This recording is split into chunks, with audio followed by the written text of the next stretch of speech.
Fear and anxiety are not just feelings we experience. They are forces that shape our lives, cloud our judgment, and often stop us from becoming who we are truly meant to be. But here's the truth. These feelings do not come from the outside world. They come from within, from our own minds. And while they feel powerful, they are not invincible. You've felt it before, haven't you?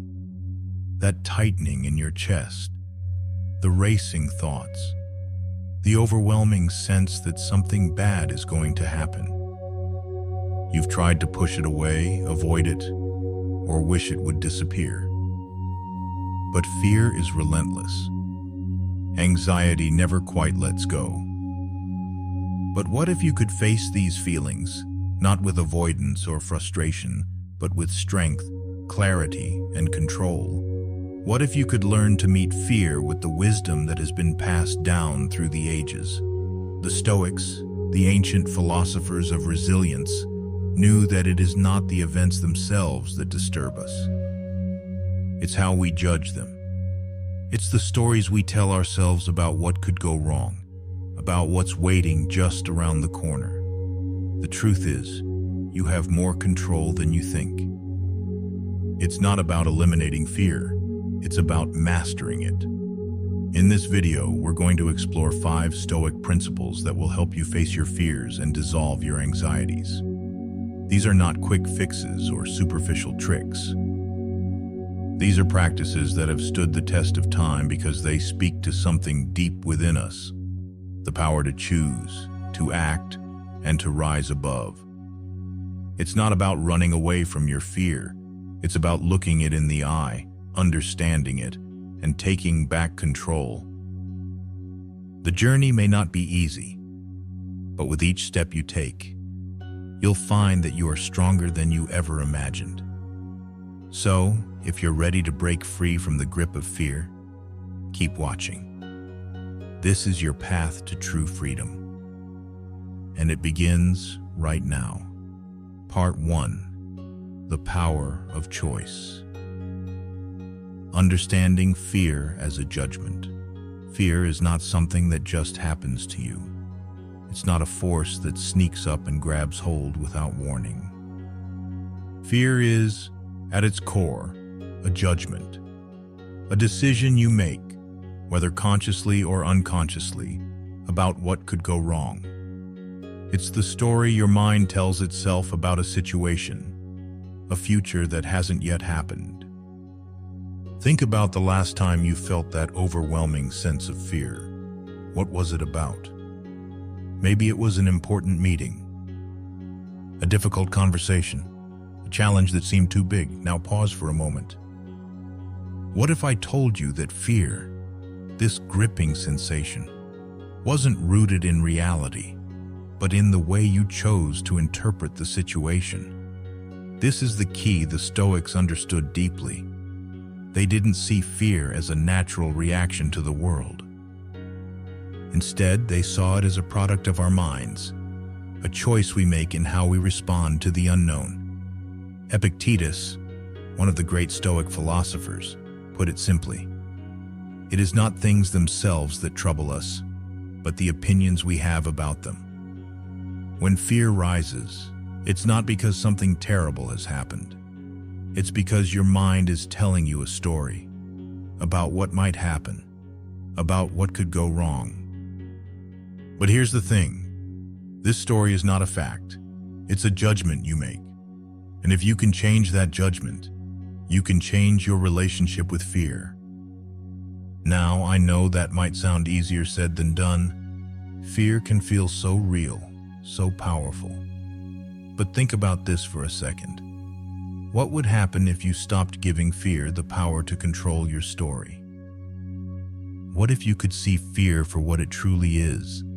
Not a monster lurking in the shadows, but a projection of your own mind. You see, fear often comes from uncertainty, from not knowing what will happen next. It's a projection of the future that hasn't yet unfolded. The problem with living in the future is that it's a place you can never truly reach. It's a mirage, always just out of your grasp. And as long as you allow fear to paint that future for you, you will remain trapped in the uncertainty it creates. But here's the powerful truth. You have the ability to choose how you respond. It's in your hands. Right now, in this moment, you can choose to stay paralyzed by fear, or you can choose to stand firm and face whatever comes your way with clarity and strength. Take a deep breath and let that sink in for a moment. You have the power to decide how you view the world. You have the power to decide how you react to every situation. Fear is simply a judgment you make, and that judgment can be changed. The Stoics were masters at this. They didn't deny fear or try to escape it. They understood that fear was a natural response to the unknown. But instead of letting it dictate their actions, they chose to face it head-on. They chose to reframe their thoughts, to challenge their judgments, and to rise above their fears. Marcus Aurelius, the great Stoic emperor, said, "The impediment to action advances action. What stands in the way becomes the way." In other words, the very thing you fear, the thing that seems like an obstacle, is actually an opportunity to grow.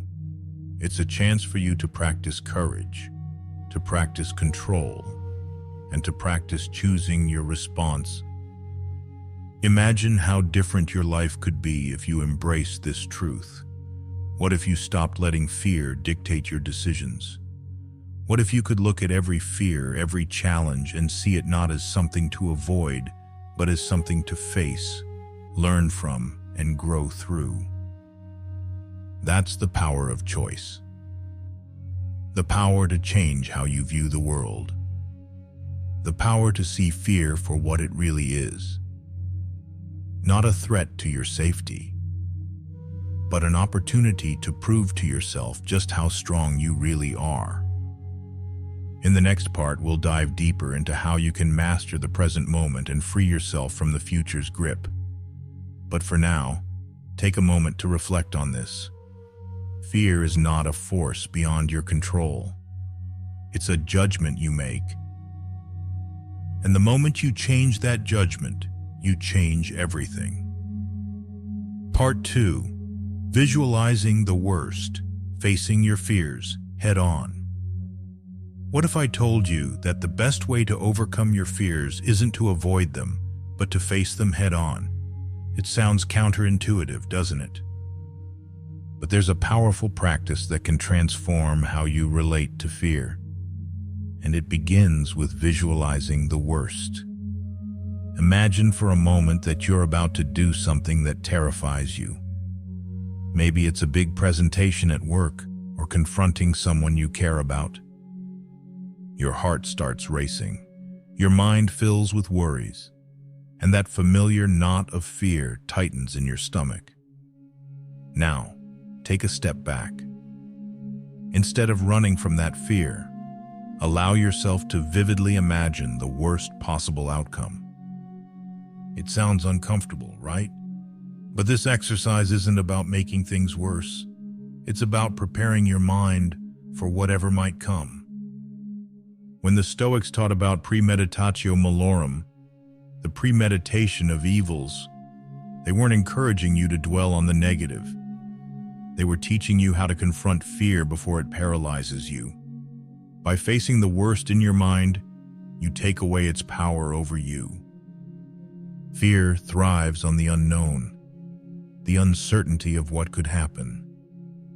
But when you visualize the worst-case scenario, you strip it of its mystery. You see it for what it truly is, just a series of events that you have the strength to face. Now, I know this might feel uncomfortable at first. The idea of imagining your worst fears can seem daunting, but ask yourself this: what if the worst isn't as bad as your mind makes it out to be? What if, in the face of that fear, you are far stronger than you think? The Stoic philosopher Seneca said, "The man who has anticipated the coming of troubles takes away their power when they arrive." When you visualize your worst fear, you're not succumbing to it. You're preparing to meet it with courage, with clarity, and with a sense of peace that it can no longer overwhelm you. Here's what happens when you practice this. You start to realize that fear isn't some external force trying to destroy you. Fear is just a thought, a judgment. The more you visualize it, the more you confront it, the less power it holds over you. Think about it this way. When you walk through the worst-case scenario in your mind, you begin to see the steps you can take, the actions you can take. You understand that even if the worst happens, you'll survive, you'll learn, you'll grow. And that, in itself, is empowering. But it's not just about visualizing the worst. It's about becoming resilient in the face of it. The Stoics believed that by preparing for adversity, you actually build strength. You harden your mind against fear, so that when the real challenges arrive, you are no longer a victim of them. You've already faced them in your mind, and now you're ready to face them in reality. And here's the most freeing part. When you know that you can handle the worst, fear starts to lose its grip. You stop running from it. You stop avoiding situations because you're afraid of what might happen. Instead, you embrace the challenge, knowing that the worst is not something to fear. It's something to learn from. The next time you feel fear rising up inside of you, remember this. You have already faced it in your mind. You have already walked through the worst possible outcome and you've emerged stronger. The unknown is no longer a monster waiting to devour you. It's simply an opportunity for you to show up, to rise above, and to prove to yourself just how powerful you truly are. So take a deep breath. Close your eyes. Imagine the worst. And then, once you've seen it for what it truly is, step forward into it with strength and confidence. Because you are stronger than your fear. And the more you visualize the worst, the more you will discover just how limitless your courage really is. Part 3. Anchoring yourself in the present moment. The future is a lie. When you think about your fears, where do they live? Do they exist in the present moment, or do they creep into your mind from some imagined future? You see, fear often finds its home in the what-ifs of the future, in the possibility of something that hasn't happened yet. But what if I told you that the future you fear is nothing more than a story your mind is telling you? The truth is, the future is a lie. It doesn't exist yet. All you have is this moment, the present. And it is here, in the present, where your true power lies. Fear, anxiety, and uncertainty are all rooted in the future. What could happen? What might go wrong? But what if you stopped letting the future control you? What if you could anchor yourself fully in the present, where fear loses its hold? I want you to imagine this. You're standing right now in this moment, fully present. You're breathing, feeling your heartbeat, and you're alive. This moment is real. Everything else, the fears about what's coming, the anxieties about what could be, is just a shadow of your imagination, and shadows don't have the power to hurt you. You've probably heard the saying, "The future is a place where our fears are born." This is so true. We project our anxieties into the future, believing that they will shape our reality. But the future doesn't exist. What exists is this moment, the one you're experiencing right now. It's the only place where you can make a difference. It's the only place where you have control. The Stoics understood this principle deeply. Marcus Aurelius, one of the greatest Stoic philosophers, often reminded himself to focus only on what was within his control. And the present, he realized, is the only thing that we truly control. The future is nothing more than a projection of what could happen, and worrying about it is like chasing shadows. What does that mean for you? It means that when you feel anxiety creeping in about the future, you can stop. You can pause. You can breathe and bring yourself back to the present moment. You can remind yourself that right now, in this very moment, you are safe. There is no danger. There is only this breath, this heartbeat, and the certainty of the present. Every time fear starts to creep in, ask yourself, is this happening right now? Most often, the answer will be no.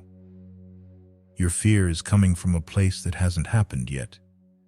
You're letting your mind wander into the unknown, into the what-ifs.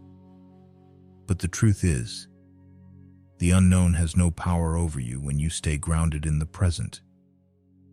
Here's the thing. The future is unpredictable. You cannot control it, no matter how much you worry or fear it. But the present moment, that's yours. You can choose to be here, to focus on what's in front of you, to take one step at a time. When you anchor yourself in the present, you take back control. You stop giving your energy away to a future that doesn't exist. You remind yourself that the only time that matters is now. Every time you feel overwhelmed, every time fear threatens to pull you away, return to the present moment. Your body is here. Your mind can be here too if you choose. And this is where true power begins. It's not in controlling the future or preventing the worst from happening. It's in embracing this moment right now exactly as it is. You have the strength to face anything that comes your way, but you must first ground yourself in the present. Because only here, in this moment, can you find peace. Only here can you find the courage to act, to move forward, and to rise above your fears. So next time you feel the weight of anxiety about what's to come, remind yourself, the future is a lie. It's a story your mind is telling you, and you don't have to believe it. Come back to the present. Breathe, feel, and remember that you are always in control of this moment. Part 4. Contemplating death. Finding freedom in mortality. Death. It's a word that often brings up a deep unease, isn't it? The mere mention of it can send a shiver down your spine. You might avoid thinking about it altogether, pushing it to the far corners of your mind. But what if I told you that contemplating death could actually set you free? What if facing mortality head-on could unlock a deeper sense of peace, purpose, and freedom in your life? You see, it's natural to fear death. We fear the unknown. We fear the end of our journey, the things we might never get to experience, the people we might leave behind. But what if this fear is actually preventing you from truly living? What if the awareness of your own mortality could paradoxically empower you to live more fully, more authentically, and more fearlessly? The Stoics understood this deeply. They didn't shy away from death. Instead, they faced it directly. They believed that by contemplating death regularly, you could strip away all the superficial distractions and focus on what really matters. By acknowledging that life is fleeting, that you're not here forever, you can start to live with a greater sense of urgency and purpose. Think about it. Every moment you're alive is precious. It's a gift. But so often we take it for granted, wasting time worrying about things that won't matter when our time is up. Death reminds you that time is finite. that every breath you take is a step closer to the end. But instead of this being something that paralyzes you, it can be something that motivates you.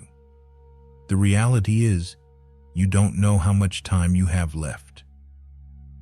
You might have decades ahead of you, or you might have only moments, and that uncertainty is both terrifying and liberating.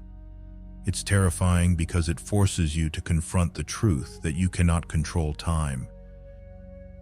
But it's liberating because it frees you from the illusion that you have all the time in the world.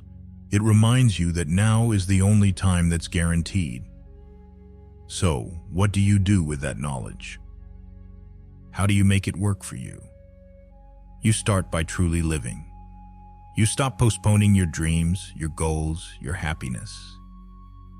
You stop letting fear, procrastination, and distractions keep you from the life you want. You realize that death is the greatest motivator to live fully and authentically. You can choose to live each day with the awareness that this moment might be the only one you have.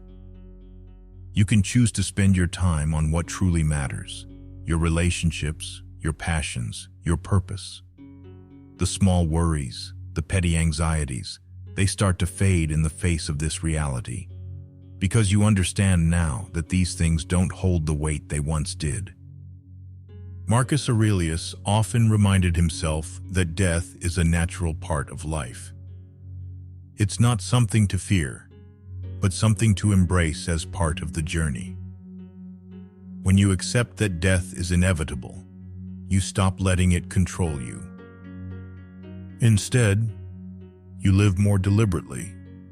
You don't waste time on things that won't matter in the end. You focus on the moments that truly count. And let's be clear here. This isn't about being morbid or obsessed with death. It's about living with the awareness that your time is limited and using that awareness to live with greater intention. It's about letting go of the trivial distractions and embracing the things that bring you joy, fulfillment, and meaning. So I invite you to consider this. What would you do differently if you knew your time was limited? What would you stop putting off? What would you start prioritizing? What would you say to the people who matter to you? How would you show up for yourself? Contemplating death doesn't have to be a source of fear. In fact, it can be a source of liberation. It can help you shed the weight of worry, perfectionism, and fear of failure. It can free you to live a life that's aligned with your deepest values and desires. In the face of death, you realize that nothing is permanent. Not your fears, not your problems, and certainly not the obstacles that seem so insurmountable. The only thing that's permanent is this moment. And in this moment, you have the power to choose how to live. So don't waste it. Live as if death is always just around the corner, because in a sense, it is.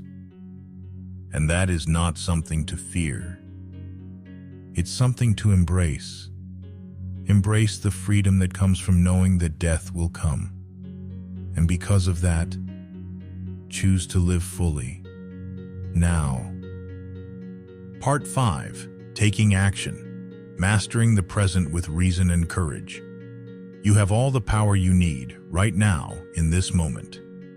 It's easy to get caught in a cycle of thinking, worrying, and wondering if you're capable. But the truth is, action is what turns fear into strength. It's what transforms uncertainty into clarity. And it's what will lead you to the freedom you seek. You've already done the hard work of understanding your fears, facing them, and recognizing that they hold no power over you unless you let them. Now it's time to take the next step, mastering the present with reason and courage. Reason is your ally. It's the tool that separates your mind from the storm of emotions that can cloud your judgment. When fear arises, reason allows you to step back and ask yourself, what is truly within my control right now? This simple question has the power to shift your perspective. It cuts through the noise and reminds you that while you can't control every external circumstance, you always have control over how you respond. Reason gives you clarity. It helps you see the situation as it is, without the distortion of fear or anxiety. It allows you to focus on the present moment, rather than dwelling on the past or worrying about the future. But reason alone isn't enough. You need courage. The courage to act despite your fear. Courage isn't the absence of fear, but the willingness to move forward despite it. It's about trusting that even though you don't know exactly what will happen next, you're still willing to take the next step. It's about choosing to move forward when everything inside you might be telling you to hold back. Think about a time in your life when you were afraid to take a leap. Maybe it was a career change, a move to a new place, or opening yourself up to someone emotionally. In that moment, fear was present, but so was something else: courage. And with courage, you took action. The fear didn't disappear, but it didn't stop you either.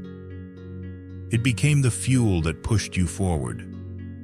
Now think about the actions you've been avoiding, the things you've been hesitating to do. Perhaps it's time to look at them with fresh eyes. Ask yourself, what's the worst that could happen?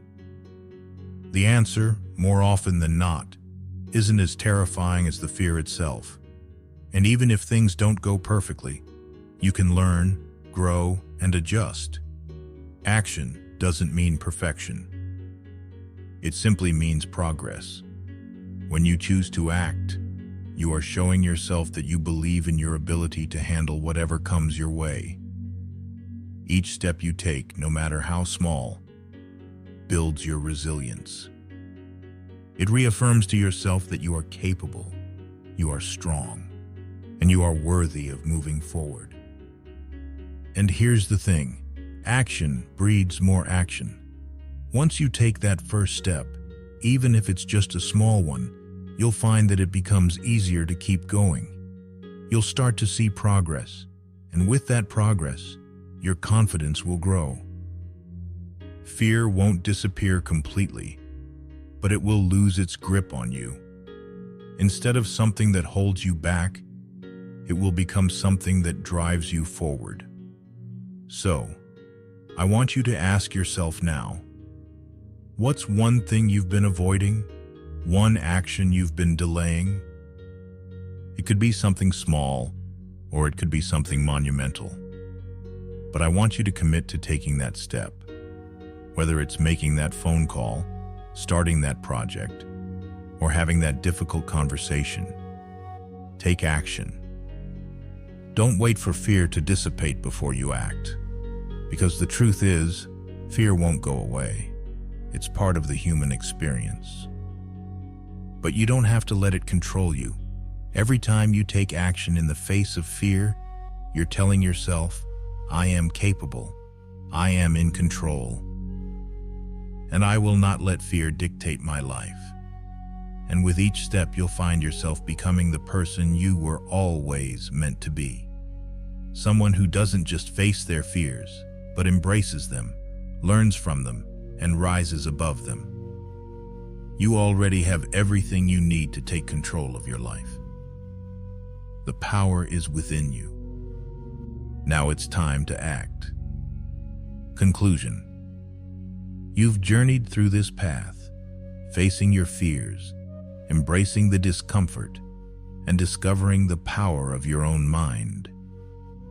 And now, as you stand at the edge of what's possible, remember this: the strength to change, to move forward, to conquer fear and anxiety.